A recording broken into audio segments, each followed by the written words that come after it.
Welcome to Sports Zone.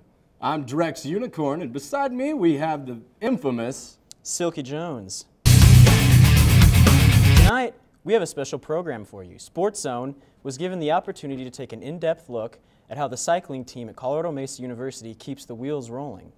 That's right, Silky. Most folks think that the cycling team is all about blood doping. I'm kidding, Silky. Of course, Drex, of course. But seriously, cycling is so much more than just strapping on a suit of spandex and racing 100 miles. Running a cycling team is very similar to running a small business. I think you're onto something there, Drex. The SBA, Small Business Administration, for all you non-business savvy sports lovers, uses a specific set of criteria to define small business, how many employees you have, and the annual sales revenue. Now, for retail trade, none exceeds $6.5 million in annual receipts. Hold up, Silky. Did you say $6.5 million in annual receipts? Rewind that tape player back and slap my mother. You got it, Drex. 6.5 mil. You know what that means. As a matter of fact, Silky, I happen to learn small business from the great Dr. T. Hatton. I know a little something about business. Being considered a small business also varies from what type of industry you are involved in. You're absolutely right. Does the CMU cycling team really classify as a small business? If so, how long will it last, Drex? How effective is it? And will somebody get me a coffee around here? As a matter of fact, Silky, the CMU cycling team just developed a coffee program called the Coffee Peddlers. They're a fully functional, self-sufficient, nonprofit organization, but their organization has much more business involved overall.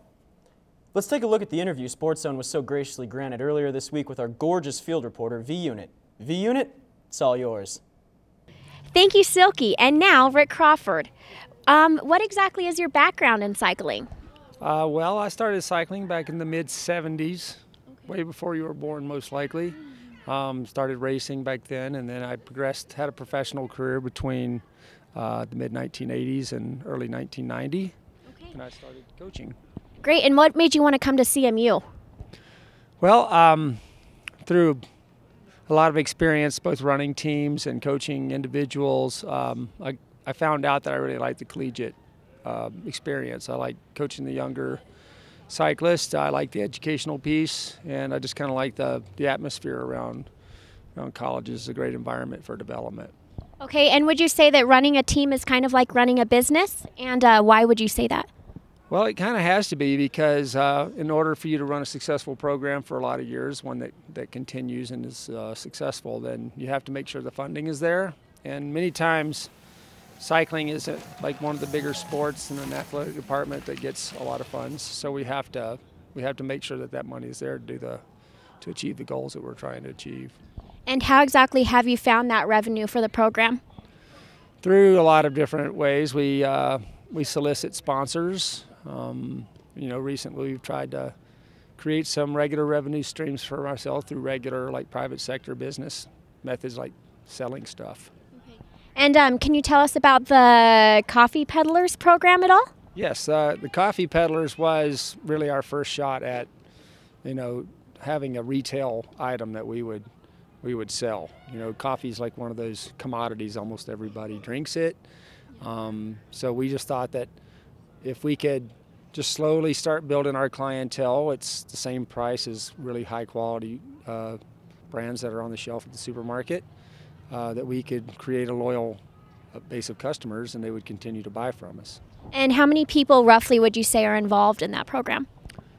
Well, right now I would say we have probably 50 clients altogether. A lot of them are staff here at CMU, and others are just like supporters and locals around here that are part of the cycling community. But it grows almost daily. I mean, coffee is really good. If we can get people to try it, then and get them into the habit of ordering it online, then they'll try it again because it's roasted fresh every week. It's really good coffee. Yep. And the sales revenue, do you have a rough estimate on that?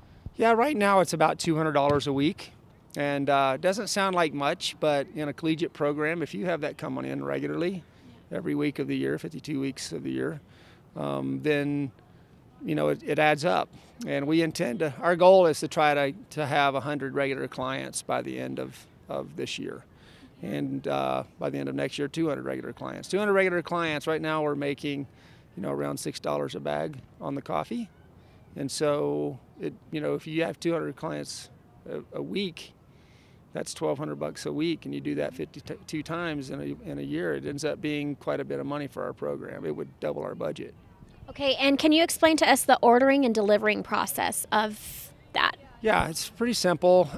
If you go on the coloradomesa.edu website, at the very bottom of that page, there's this thing called the Marketplace. And if you click on the Marketplace, there's a bunch of tabs on the left of that page it'll say CMU Cycling on there. You just go on there and you just sort of follow the directions. It's extremely easy to order, and you can order it ground, you can order it whole beans.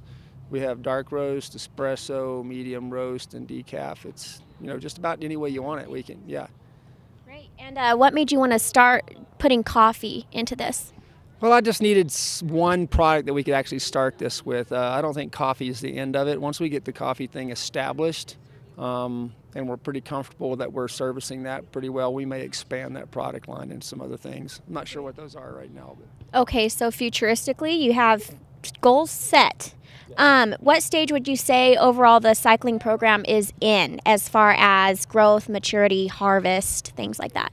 Well, we're pretty young at this point.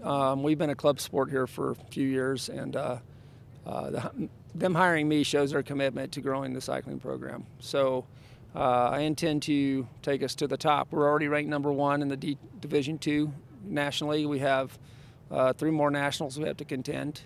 And so our goal is to be at the top of the Division II rankings by the end of basically when they finalize the results in 2013. Okay, great. Anything else you would like to add? Yes, please buy our coffee. It's delicious. Okay, thank you, Rick, and V-Unit out. You know, Mr. Unicorn, we see situations like this quite often when it comes to club sports in college. A lot of competitive young lads with a serious lack of funding. The money's got to come from somewhere, Drex. Bingo, Silky.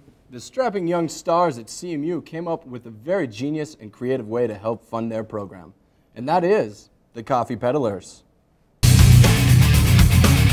You might even say Mr. Rick Crawford is somewhat of an entrepreneur, Drex.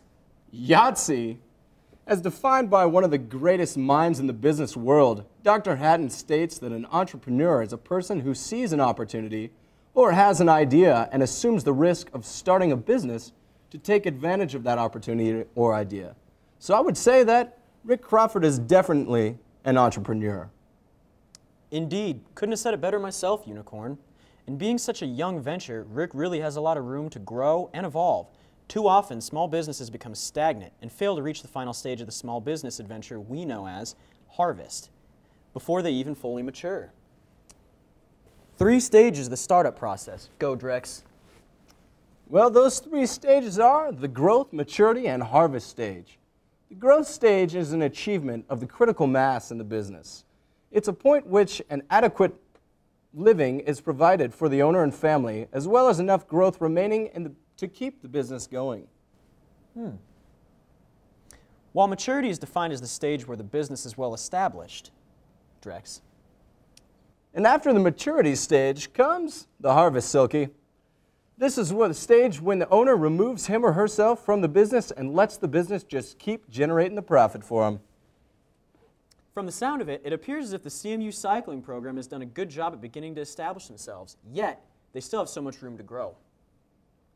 Whammy! You hit the nail on the head there, Silky. Let's take a look now at how the Coffee Peddler program really works.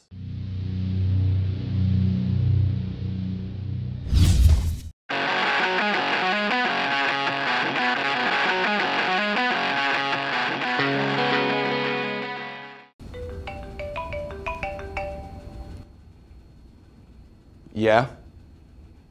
Coffee? I'm on it.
coffee is here.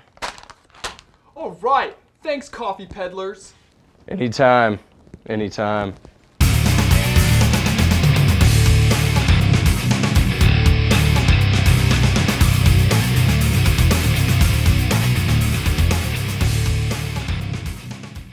There you have it, ladies and gentlemen. CMU Cycling and the Coffee Peddlers at a glance.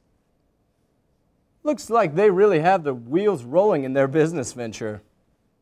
That's going to be all for us tonight. I'm Silky Jones. And I'm Drex Unicorn. We'll see you next time here at Sports Zone.